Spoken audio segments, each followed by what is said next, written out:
Hello বন্ধুরা, শুভ দুপুর। দেখো আজকে আমাদের কি রান্না হচ্ছে।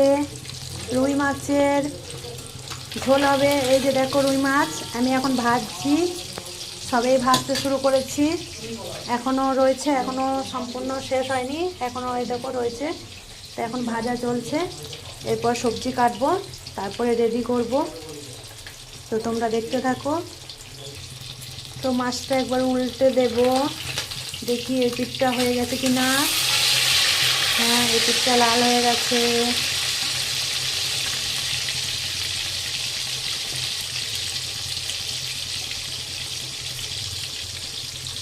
তো দেখো মাছটা ভাজা হচ্ছে কি না, কেমন হচ্ছে ভাজাটা কমেন্ট করে জানিও।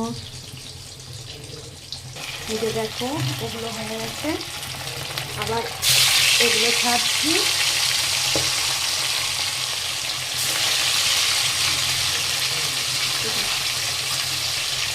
এটা একটু ভাজা হয়ে গেলে তারপরে উল্টে দেবো। এই যে আমার মাছ ভাজা কমপ্লিট হয়ে গেছে। এখন আমি বেগুনটা একটু ভেজে নিচ্ছি, তো ঝোল করব না।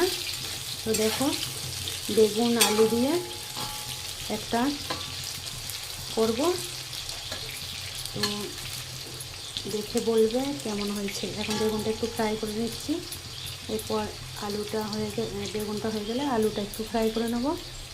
লম্বা লম্বা করে বেগুনটা কেটেছি, দেখতেই পাচ্ছ। তারপরে এই যে আমার লঙ্কা রয়েছে, টমেটো কাটা রয়েছে, আর পেঁয়াজ কাটা রয়েছে। এর মধ্যে মশলা কিছু দেব না, শুধু একটু রসুন দেব, আর কিছু মশলা দেব না। এতে দেখো বন্ধুরা, আমার বেগুনটা ফ্রাই করা হয়ে গেছে, আমি তুলে নিয়েছি। এখন আমি আলুটা একটু ফ্রাই করছি। আলুটা একটু বেগুনের মতো ফ্রাই করে নেব।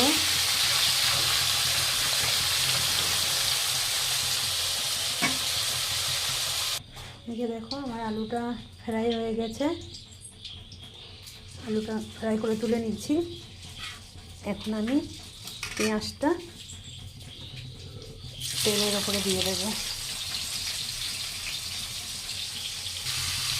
একটু জিরে ফোড়ন দিয়ে দিয়েছি হালকা, মাছের মধ্যে একটু জিরে ফোড়ন দিলে ভালো লাগে, তো আমি হালকা একটু জিরে ফোড়ন দিয়েছি।